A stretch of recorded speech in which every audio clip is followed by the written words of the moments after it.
नवमी के दिन नंद भवन में नंदोत्सव हुआ। भगवान श्री कृष्ण का प्रागट्य, भगवान श्री कृष्ण का अवतार भाद्रपद की अष्टमी के दिन रात्रि में ठीक 12 बजे हुआ। हाँ?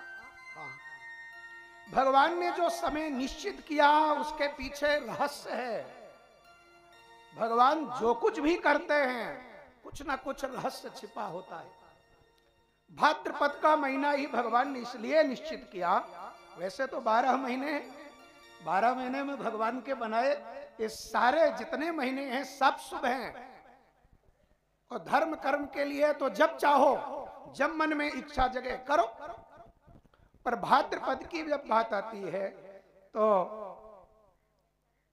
भद्रम करोति भाद्रपदम, जो सबका कल्याण करे, कल्याणकारी महीना है। कैसे? भारत जो है कृषि प्रधान देश है और सबसे ज्यादा वर्षा भाद्रपद में ही होती है। ये वर्षा का समय होता है और जितनी ज्यादा वर्षा हो, जितनी अच्छी वर्षा हो, फसल भी उतनी अच्छी होगी।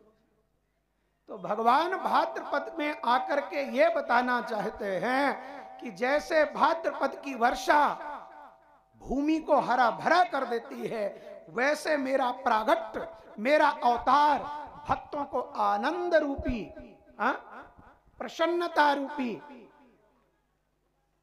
या यूं कहें सुख रूपी आह्लादन देगा। जैसे पृथ्वी खिल उठती है भाद्रपद में, वैसे भाद्रपद में मेरे आने से भक्तों का मन खिल उठेगा। भगवान ने भादव का महीना निश्चित किया। अब भाद्रपद में कितने 30 दिन हैं? 15 दिन कृष्ण पक्ष, 15 दिन शुक्ल पक्ष।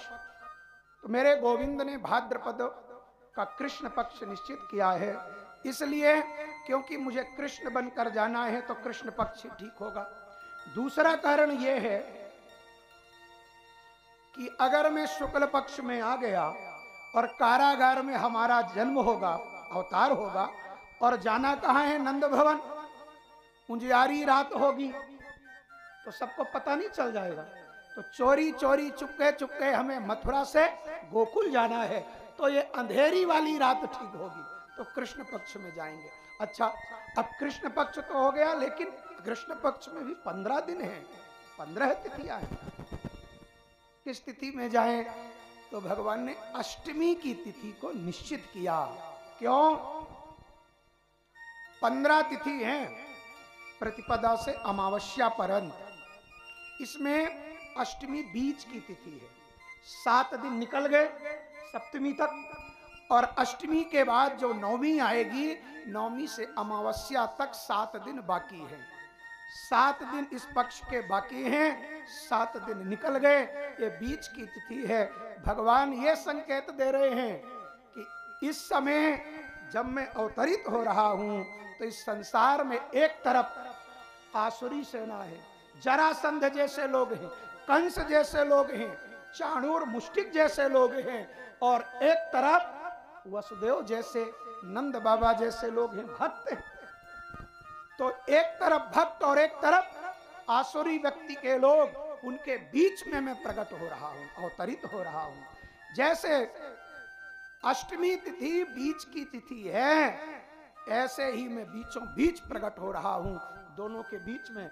अब एक का संहार करूंगा आसुरी लोगों का, और भक्तों को आनंद दूंगा। बुधवार का दिन था, बुधवार भी इसी तरह मध्य का दिन है। रवि, सोम और मंगल 3 दिन निकल गए। बुधवार के बाद 3 दिन और आने वाले हैं, गुरु, शुक्र और शनि, बीच का दिन है बुधवार। तो भगवान बुधवार के दिन प्रकट होते हैं। नक्षत्र 27 होते हैं। किस नक्षत्र में आए? तो लाला ने रोहिणी नक्षत्र स्वीकार किया। रोहिणी इसलिए क्योंकि रोहिणी नाम की इनकी एक माधी है, वसुदेव की एक पत्नी, जिनसे बलराम प्रकट हो चुके हैं 1 वर्ष पहले। तो भगवान का चिंतन है कि जब कभी रोहिणी मैया मुझे कहेगी कि लाला बलदाऊ तो मेरा लाला बना, पर अगर तू भी मेरे गर्भ से आ जाता तो मुझे और आनंद आता। तो मैया को मैं कहूंगा, मैया मैं तेरे गर्भ से नहीं आया तो क्या हुआ, अरे ओ रोहिणी मैया, मैं तेरे नाम वाले नक्षत्र में आया हूं, मैं तेरा ही लाला हूं। इस तरह से रोहिणी नक्षत्र स्वीकार किया। तत्पश्चात रात्रि का समय, इसलिए भगवान ने निश्चित किया है कि मुझे मथुरा से गोकुल जाना है और दिन में यह काम संभव नहीं है। अब आती है बात समय की। 12 बजे का समय, रात्रि में 12 बजे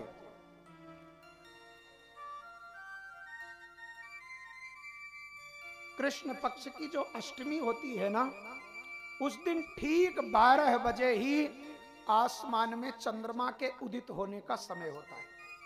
जैसे सूर्य उदय के समय होते हैं, समय समय पर सूर्य उदय का समय बदलता रहता है। ठीक 6 बजे ही सूर्य उदय या सूर्यास्त नहीं होते हैं। ऐसे ही चंद्रमा का भी तिथि के अनुसार उदय होने का समय बदलता रहता है। अष्टमी के दिन चंद्रमा ठीक 12 बजे आसमान में उदित होते हैं। सो भगवान ने सोचा यहां मृत धरती में हम कृष्णचंद्र प्रकट होंगे और हमारे जो कुल के प्रथम पुरुष हैं चंद्रमा, वो आसमान में प्रकट होंगे, वो हमें देखेंगे, हम उनके दर्शन करेंगे। और वैसे ही राम रूप में हमने उन्हें कह दिया है ना कि जब हमारा प्रागट्य होगा कृष्ण रूप में तब आप भर नजर देखना। क्योंकि जब राम बने थे तो सूर्य ने दर्शन किया था 1 महीने तक, चंद्रमा को दर्शन नहीं करने दिया था। आज जब हम कृष्ण बनकर आएंगे तो कृष्ण के रूप में चंद्रमा हमें देख सकें और हम चंद्रमा के दर्शन कर सकें, ये सोच करके और मेरे परमात्मा ने ठीक 12 बजे का समय निश्चित किया।